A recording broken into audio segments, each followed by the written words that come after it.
Na pasta de documentação do DVD, você tem aí a pasta DER, pasta Infra, pasta T2TI. Dentro da pasta Infra, nós temos aqui o roteiro de análise funcional 01.05. A versão dele é 1.3. A aplicável versão 1.05 das especificações de requisitos do PAF-SF. Bom, esse roteiro ele tem aqui algumas orientações gerais. Você deve ler esse roteiro, é evidente, para entender como é que funciona aí o PAF-SF, pelo menos os requisitos dele, o roteiro ele é dividido aí, os requisitos e testes são divididos em 6 blocos. O bloco 1 é obrigatório para todo e qualquer PAF-SF. O bloco 2 são para os postos de combustíveis. Bloco 3 para bar, restaurantes similares. Bloco 4 para farmácias de manipulação. O 5 para oficina de conserto. E o 6 prestador de serviço de transporte de passageiro. No nosso caso, a princípio nós vamos fazer apenas o bloco 1. Tá? Esse é o nosso objetivo aqui no treinamento, ok? Aqui tem as orientações para a obtenção do laudo de análise funcional.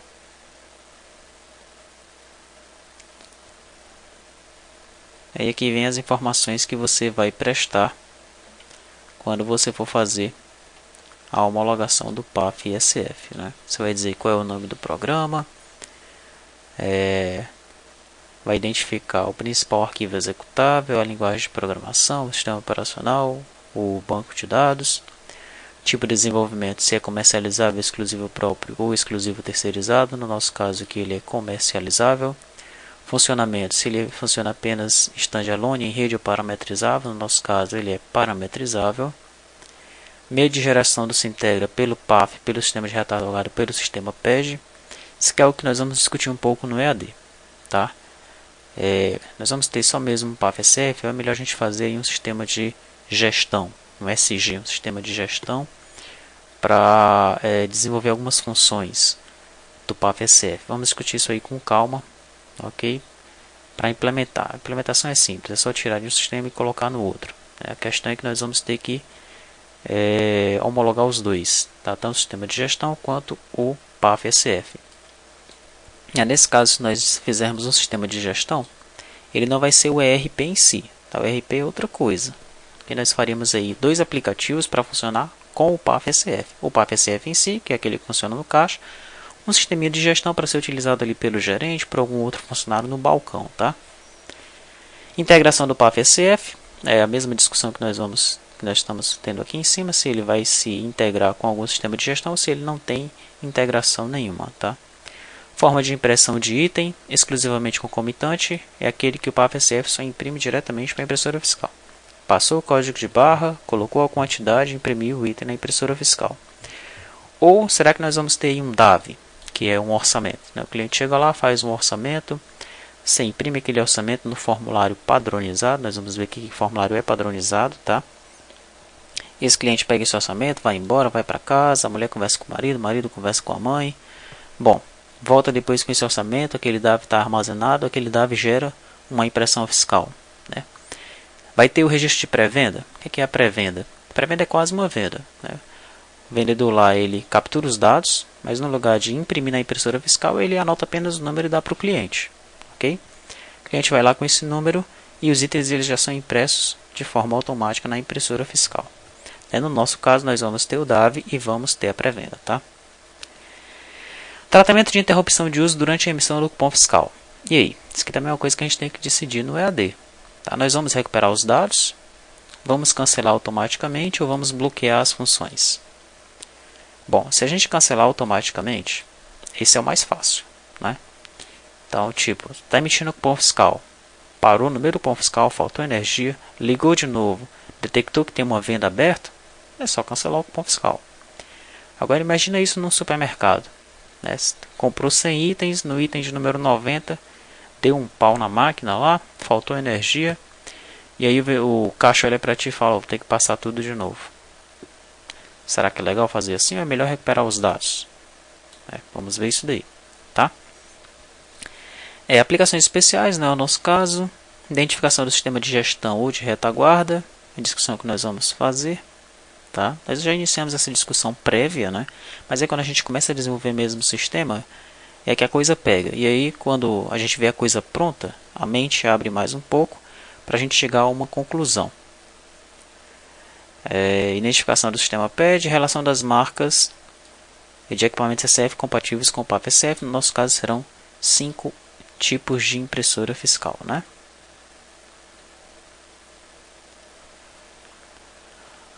Ok, continuando, tem algumas definições aí. Temos aqui algumas abreviações que são utilizadas. E aqui nós já começamos com os requisitos, tá? Então funciona assim. Primeiro vem o bloco 1. Ele fala qual que é o requisito. Né? Por exemplo, o requisito 1 aqui. O PAF e o SG ou retaguarda não deve possibilitar ao usuário possuir informação contábil diversa da que é por lei fornecida à Fazenda Pública. Não há teste específico. Requisito 2. Fala qual é que é requisito e vem o teste, né? Requisito 3. Esse já tem um teste. Olha. Então o PAF ele deve ser instalado de forma a possibilitar o funcionamento do SF independente da rede, ainda que eventualmente, exceto quando destinado à utilização exclusiva para o transporte de passageiros. Qual é o teste que ele faz? Emissão do POM fiscal em modo standalone. Né? No nosso caso, a nossa aplicação ela vai funcionar a princípio independente da rede mesmo, tá? E aí nós vamos ter lá um mecanismo para ficar atualizando o sistema, o nosso ERP, que é o sistema de retaguarda, tá? Aquela questão que eu falei de um sistema de gestão, novamente aqui falando, não é o nosso ERP em si, seria um sisteminha que vai junto com o PAF-SF com algumas funções que vão ser utilizadas apenas por uma pessoa que está no balcão. Por exemplo, fazer um DAV, fazer uma pré-venda, ele não abriria ali a tela do SF em si para fazer isso. Ele abriria um sisteminha à parte onde ele vai ter essas funções para serem utilizadas, tá? E por aí vai, né? Temos aí o requisito 4, aí vem os itens daquele requisito e vem os testes para aquele requisito, ok? Você deve seguir esse roteiro para conseguir desenvolver toda a aplicação. Junto desse roteiro, é importante que você também leia esse outro documento, o Ato COTEP 46 de 2009. Vamos abrir esse documento. Bom, ele vai definir aqui o que é pré-venda, o que é o DAV. Vai falar aqui. Tem uma introdução diferente daquela que a gente viu lá no roteiro da análise, né? Tem algumas definições. E logo depois ele já começa a falar dos requisitos. Ok? Só que aqui ele não fala dos testes, que ele só traz os requisitos. Mas tem uma coisa importantíssima nesse documento, que são os anexos. Tá? Se você ver aqui no teste, por exemplo, aqui no documento de requisitos e testes, em algum momento aqui, ele vai falar de anexo. Ele diz, olha, na pasta da Software House deve haver um arquivo XML contendo as informações previstas na linha C do anexo 8. Para quando você for imprimir o DAV, você tem que imprimir de acordo com o modelo que está no anexo 2. Por aí vai. Tá. Imprimir o DAV conforme o modelo constante no anexo 2. Mas cadê esses anexos? Nesse roteiro aqui não tem. Os anexos vão estar aqui, tá? Então lá no final desse documento, ele começa a falar aqui, começa a exibir os anexos, ok? Então nós temos... Deixa eu ver aqui só um detalhe. O anexo 1 são os requisitos em si, apenas para você não se perder aqui, porque lá no final ele já começa com o anexo 2. Né? Então o anexo 1 são os requisitos em si. O anexo 2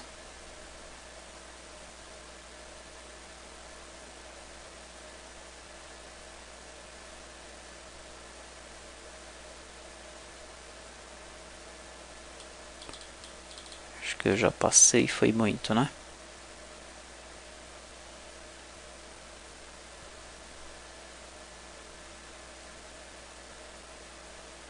Aqui. Anexo 2 é o modelo que nós vamos utilizar para a emissão do DAV. Né? Então o DAV ele tem que ser feito o cabeçalho dele assim, olha. Documento auxiliar de venda, aí vem o número, tem uma forma correta desse número ser impresso, isso está evidenciado lá nos requisitos, tá?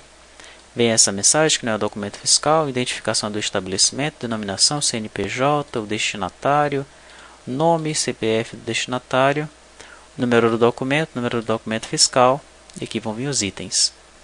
Você vai imprimir aí no formulário mínimo de 210 por 148, 210 aqui seria um formulário A5, neste caso aqui, 210 por 148, né? É a metade de uma 4, ou mesmo numa 4. 210 por 140, não chega a ser uma 4 esse aqui, porque 240 por 140, que é outro formulário, outro tamanho, né? O A4 ele é 210 por 297, né? Então tá, esses são os tamanhos, e aqui vem as explicações do que é a legenda N1, o que é o N2, tá? O anexo 3 são os dados técnicos para a geração do arquivo eletrônico dos documentos auxiliares de venda emitidos. É o item 7 do requisito 6. Então, aqui ele vai falar sobre o local da gravação, os registros, formato dos campos. Quando for numérico ele diz que é o N, o alfanumérico é o X, data é o D, hora é H. Como é que você vai preencher os campos, como é que é a estrutura do arquivo e a montagem do arquivo eletrônico. E ele passa a dizer que o arquivo deve ser gerado ou composto pelos seguintes registros abaixo. Tipo de registro, você tem o D1, o D2 e o D9 e o EAD, que é um registro final. Tá? Então D1 é o registro único, é a identificação do estabelecimento. D2, esse pode ter vários registros, né? É a relação dos DAV emitidos. O D9 é a totalização de registros, ele também é um registro único, é o penúltimo registro. E o EAD é a assinatura digital, a assinatura que você vai fazer no arquivo, você vai gerar um hash e vai gravar dentro do arquivo esse hash dele. Tá? Esse EAD significa ascendente ou descendente, significa que a relação dos DAVs ela deve vir de forma ascendente. Tá? Aqui ele vai começar a falar da estrutura dos registros. Né? Então o registro D1, que é esse primeiro registro aqui, como é que ele é formado dentro do arquivo? Então você vai formar aqui primeiro o tipo de registro, D1. Se a gente fosse fazer, por exemplo, esse arquivo aí na mão. Como é que nós faríamos esse arquivo na mão? Então tá, o primeiro registro é o D1. Né? Tamanho 2, posição 2, formato X. O X o que é mesmo? Se eu voltar um pouquinho aqui em cima, é um alfanumérico. Tá? Depois, ainda nesse registro 1, que é a primeira linha do arquivo, né? Você vai ter aí o CNPJ do estabelecimento com tamanho 14.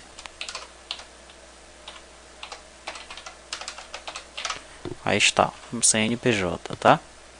Depois você vai ter a inscrição estadual, tamanho 14 também. Aí está. Inscrição municipal, tamanho 14 também. Ok? Os dois são alfanuméricos, né? Que ele vai te falar com as posições não significativas em branco. Então isso que eu estou fazendo aqui já é incorreto, tá? Como ele não é um campo numérico, digamos que eu não tenho aqui a inscrição estadual, a inscrição municipal, eu não devo preencher com zeros, devo deixar em branco, ok? Continuando, nós vamos ter aí a razão social do estabelecimento, né? Começa lá na coluna 45, olha só, é na coluna que eu estou mesmo, coluna 45. Ok, pronto, terminei o registro tipo D1. Tá? Ele traz aqui algumas observações, depois passa para o registro D2. Você começa aqui o registro D2. Tá? O registro D2, como ele é a relação dos dados emitidos, você vai ter aqui vários registros D2. Né? Isso vai depender do período que o fiscal colocou lá para gerar esse relatório. Tá? Então, CNPJ, você vai ter de novo aí o CNPJ da empresa, né? Vai ser repetido aqui. CNPJ do estabelecimento usuário do PAF SF, é isso mesmo. Aí vem o número da fabricação do SF, letra indicativa do MF adicional, e por aí vai. Tá? Você vai ter que inserir essas informações aí para gerar a sua relação de DAVs. Depois ele vai trazer os dados do registro D3, D4 e por aí vai, até chegar no D9, né? D4 nem existe, né? D1, D2, D9 e o EAD. Tá? Então depois do D2 ele passa para o D9, que é a totalização do arquivo. Então depois que você imprimiu todos os dados, você vai passar aqui para um D9, que é a totalização. Vai trazer de novo o CNPJ, inscrição estadual, que você vai deixar em branco, aí 14 brancos, e o total de registros do tipo D2. No meu caso aqui, 1, 2, 3, 4, 5, 6. É assim que eu devo colocar? É um N, né? Tamanho 6. Aí vai ficar assim, tá? Provavelmente com o N nós temos que preencher com zeros à esquerda. Ele vai dar essa informação aqui. Sem sinal, não compactado, alinhado à direita, suprimidos a vírgula e os pontos decimais, suprimidos a vírgula e os pontos decimais, com as posições não significativas zeradas. Tá? Então nós temos que preencher mesmo com zero. Tá? Se tivesse aí, digamos que fosse um valor 60,25, nós teríamos que colocar aqui 60,25, tirando a vírgula, alinhando à direita, preenchendo com as casas decimais. Ok? Tá, feito o D9, vem o registro final, que é o EAD. Né? Então, no registro final, vamos preencher aqui de novo com 006. Nós temos agora o último, que é o EAD. Né? O que é que vai ter no EAD? Montagem do arquivo eletrônico deverá ser composto pelos seguintes conjuntos de registros. Opa, peraí que eu voltei de novo, né? Isso. Aqui. Então, EAD e a assinatura. Assinatura tamanho 256. Então, você vai ter um hash aqui. Tá? Um hash gerado em cima dos dados aqui do arquivo. Ok? Aí chegamos no anexo de número 4.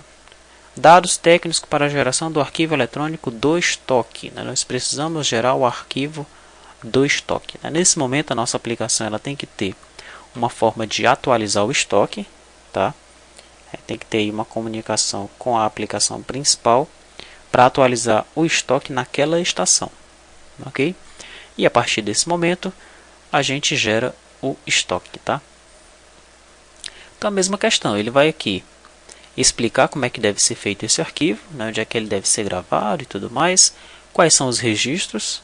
Nós temos o E1, o E2, o E9 e o EAD, e aí tudo de novo. Tá?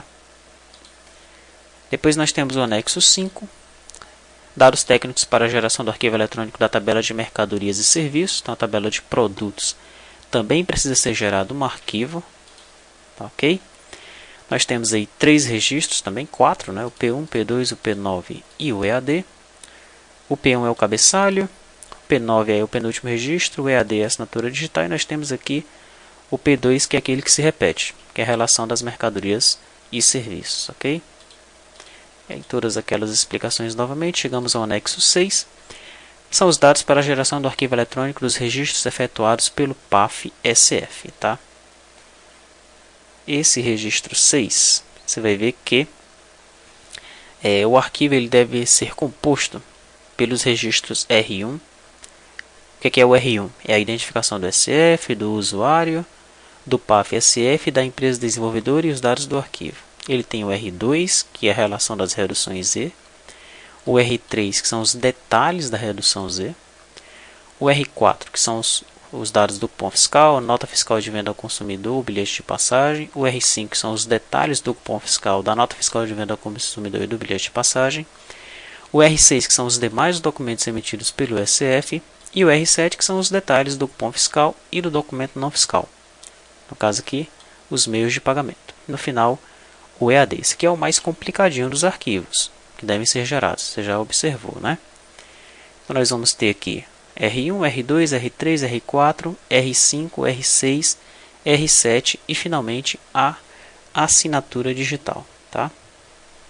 Como é que deve ser a estrutura dos registros? Ele vai te explicar como deve ser o registro R1, o que é que deve ter nesse registro, o que deve ter no registro R2, R02, o que deve ter no registro R03, R04, aí todos os campos que vão aparecer, né? R05, R06 e finalmente R07, finalmente ainda não, porque nós temos o EAD, tá? Anexo 7, nós vamos ter aí os dados técnicos para a geração do arquivo eletrônico da leitura do movimento diário, no caso aqui para transporte de passageiros, né? O requisito XL2. Esse aqui não nos envolve nesse caso aqui, tá?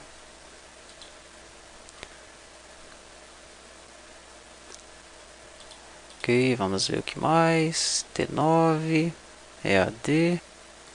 Anexo 8. Dados técnicos para a geração da assinatura digital do registro tipo EAD. Aqui ele mostra como é que você vai fazer para criar o hash, né? Você vai apenas passar um MD5 aí no arquivo, tá? Ok. E finaliza. Tá? Então, é muito importante, né, mais uma vez frisando, que você deve ler esses dois documentos. Embora seja muito chato, né? Esse primeiro tem 84 páginas, esse segundo tem 33. Esse primeiro tem os requisitos e os testes. Esse segundo tem os requisitos e os anexos, tá? Como gerar lá os arquivos, nós acabamos de ver. Você tem que ler isso daí.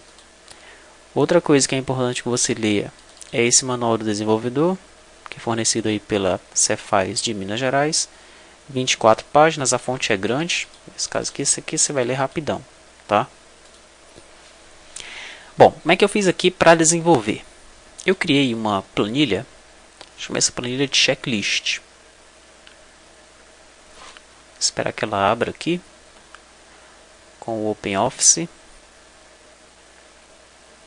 Não quero participar desse programa.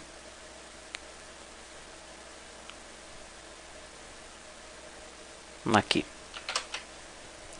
Então, ó, a minha planilha tem primeiro aqui requisitos. Tá? Então aqui nos requisitos eu tenho o número do requisito.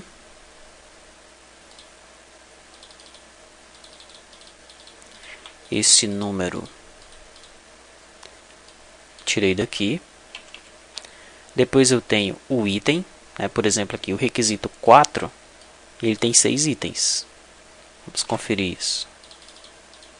Requisito 4, veja só, 6 itens. Então aqui estão os 6 itens, né? E aqui eu vou colocando o status, né? Ok, P de pendente. Aqui vai ter o DAV e o pré-venda. Emitir DAV como relatório gerencial? Não. O nosso SF ele não vai emitir DAV na impressora fiscal, ele vai emitir no relatório próprio, tá? E aí fui fazendo, né? Tá, esse ozinho aqui foi só para conferir se depois que eu coloquei todos os requisitos aqui, se estava tudo certo mesmo, se eu não tinha pulado algum, ok? Esse que está rosa aqui é onde aparece anexo, né? Apenas para chamar minha atenção. Pô, esse requisito aqui tem que dar atenção ao anexo que está lá naquele documento do ato COTEP.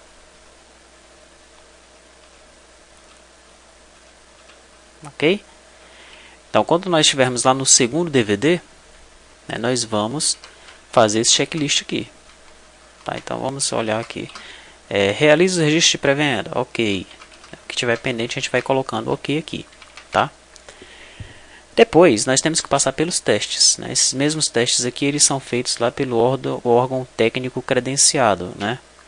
Então, novamente, nós temos o requisito, e esse requisito ele tem testes, né? Por exemplo, o requisito número 4, nós vimos que ele tem 6 itens, né? E esse requisito número 4, ele tem 3 testes.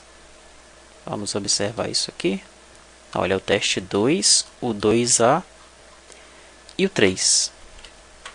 Então, o 2, o 2A e o 3. E cada teste tem diversos passos. Então, nós vamos também fazer um checklist aqui no segundo DVD.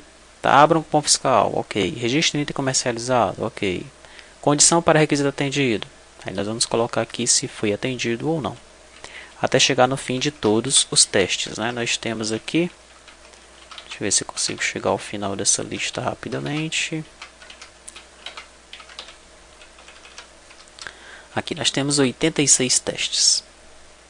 Tá? Temos 31 requisitos e 86 testes para serem feitos, né? Para serem realizados. Sendo que alguns testes têm diversos passos, ok? Tem alguns aqui que eu coloquei não, a gente tem que rever.